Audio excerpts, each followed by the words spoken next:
എല്ലാവർക്കും നമസ്കാരം. Top 1 UK അപ്ഡേറ്റിലേക്ക് സ്വാഗതം. ഇന്ന് നമ്മൾ പറയാൻ പോകുന്നത് UK-യിൽ നേഴ്സായി ജോലി ചെയ്യാൻ ആഗ്രഹിക്കുന്നവർക്ക് ലഭിക്കുന്ന ചില ട്രെയിനിങ്ങുകളെ കുറിച്ചാണ്. UK-യിൽ നേഴ്സായി ജോലി ചെയ്യാൻ ആഗ്രഹിക്കുന്നവർക്ക് റെസിഡൻഷ്യൽ ഓസ്കി ട്രെയിനിങ്ങിന് അപ്പോളോ ഹോസ്പിറ്റൽ ഗ്രൂപ്പും റിക്രൂട്ടിംഗ് സ്ഥാപനമായ നഴ്സിംഗ് ജോബ്സ് UK-യും സംയുക്തമായി പുതിയ സൗകര്യം ഒരുക്കുന്നു. അപ്പോളോ ഹോസ്പിറ്റൽ ഗ്രൂപ്പിൻ്റെ ട്രെയിനിങ് വിഭാഗമായ അപ്പോളോ എഡ്യൂക്കേഷൻ UK-യും ഏലൂർ കൺസൾട്ടൻസിയുടെ കീഴിലുള്ള നഴ്സിംഗ് ജോബ്സ് UK-യും ചേർന്നൊരുക്കുന്ന ഈ ട്രെയിനിങ് പ്രോഗ്രാം നിലവിൽ UK-യിൽ കെയറായും മറ്റു ജോലി ചെയ്യുന്ന വിദേശ നഴ്സുമാർക്കും NMC രജിസ്ട്രേഷൻ എടുത്ത് NHS-ലും മറ്റു ജോലി നേടാൻ അവസരം ഒരുക്കുന്നു. അപ്പോളോയുടെ ക്രൂ ക്യാമ്പസിലാണ് പുതിയ training programme. Objective structured clinical examination പരീക്ഷ പാസ്സായാൽ മാത്രമേ നഴ്സിംഗ് ആൻഡ് മിഡ്വൈഫറി കൗൺസിലിൽ രജിസ്ട്രേഷൻ നടക്കുകയുള്ളൂ.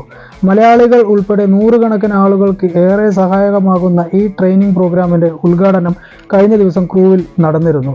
ക്രൂ മണ്ഡലത്തെ പ്രതിനിധീകരിക്കുന്ന പാർലമെൻറ്റ് അംഗം Connor Naismith, Crewe mayor Don Clarke, Eloor group of companies managing director Matthew James, Apollo education UK commercial director Oliver Jansson എന്നിവർ പ്രസംഗിച്ചു.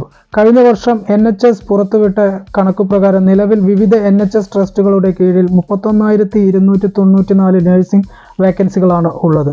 ഷോർട്ടേജ് ഒക്യുപ്പേഷൻ ലിസ്റ്റിലുള്ള നഴ്സിംഗ് ജോലികളിലേക്ക് വിദേശത്തു നിന്നും ആളുകളെ എത്തിക്കാൻ ട്രസ്റ്റുകൾ നിലവിൽ വലിയ തോതിൽ ഫണ്ട് അനുവദിക്കുന്നില്ല. ഈ സാഹചര്യത്തിൽ ഇപ്പോൾ UK-യിൽ കെയറായി ജോലി ചെയ്യുന്നവർക്ക് ഓസ്കി പാസ്സായി നഴ്സിംഗ് ജോലിയിലേക്ക് മാറാൻ സാധ്യതകൾ ഏറെയാണ്. അതുകൊണ്ട് തന്നെയാണ് ഇങ്ങനെയുള്ള ഓഫറുകൾ നൽകുന്നത്. ഇതുപോലെയുള്ള അപ്ഡേറ്റുകൾ നിങ്ങളിലേക്ക് എത്തിക്കുവാനായി ഈ ചാനൽ ഇതുവരെ സബ്സ്ക്രൈബ് ചെയ്തില്ലെങ്കിൽ സബ്സ്ക്രൈബ് ചെയ്യുക. നിങ്ങളുടെ അഭിപ്രായങ്ങൾ കമൻറ്റ് ചെയ്യുക. നന്ദി, നമസ്കാരം.